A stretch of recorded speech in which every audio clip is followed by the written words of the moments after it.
Genèse 14, 1-24. Genèse 14h1. Dans le temps d'Amraphel, roi de Shinéar, d'Arjok, roi d'Élazar, de Kédorlaomé, roi d'Élam, et de Tidil, roi de Gojim. Genèse 14h2. Il arriva qu'ils firent la guerre à Béra, roi de Sodome, à Birsha, roi de Gomorre, à Shinab, roi d'Adma, à Shemébé, roi de Tseboïm, et au roi de Béla, qui est Tsoar.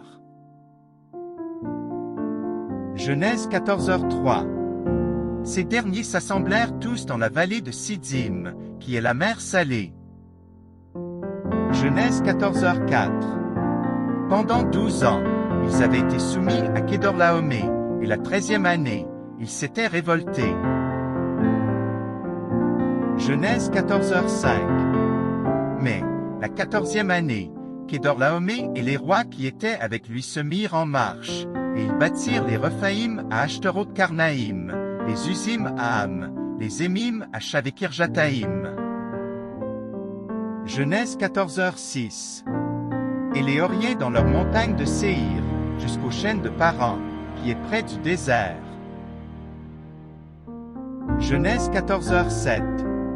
Puis ils s'en retournèrent, vinrent à Amishpat, qui est Kadès, et bâtirent les Amalécites sur tout leur territoire, ainsi que les Amoréens établis à Hatzatson-Tamar. Genèse 14h8. Alors s'avancèrent le roi de Sodome, le roi de Gomorre, le roi d'Adma, le roi de Tseboïm, et le roi de Béla, qui est Tsoar, et ils se rangèrent en bataille contre eux, dans la vallée de Siddim.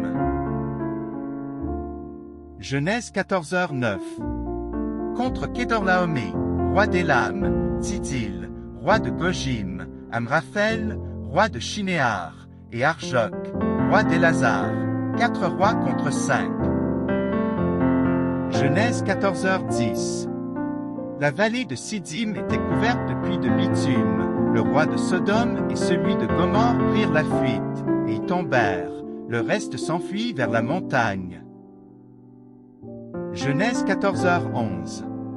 Les vainqueurs enlevèrent toutes les richesses de Sodome et de Gomorre, et toutes leurs provisions, et ils s'en allèrent. Genèse 14h12. Ils enlevèrent aussi, avec ses biens, Lot, fils du frère d'Abraham, qui demeurait à Sodome, et ils s'en allèrent. Genèse 14h13. Un fuyard vint l'annoncer à Abraham, l'Hébreu. Celui-ci habitait parmi les chênes de Morée, l'Amoréen, frère d'Eshcol et frère d'Ané, qui avait fait alliance avec Abraham. Genèse 14h14.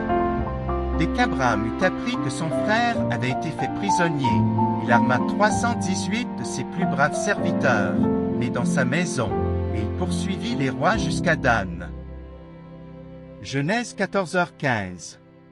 Il divisa sa troupe, pour les attaquer de nuit, lui et ses serviteurs, il les battit, et les poursuivit jusqu'à Shoba, qui est à la gauche de Damas. Genèse 14h16. Il ramena toutes les richesses, il ramena aussi Lot, son frère, avec ses biens, ainsi que les femmes et le peuple. Genèse 14h17. Après qu'Abraham fut revenu vainqueur de Kédorlaomé et des rois qui étaient avec lui, le roi de Sodome sortit à sa rencontre dans la vallée de Shavé, qui est la vallée du roi. Genèse 14h18. Melchizedek, roi de Salem, fit apporter du pain et du vin. Il était sacrificateur du Dieu Très-Haut.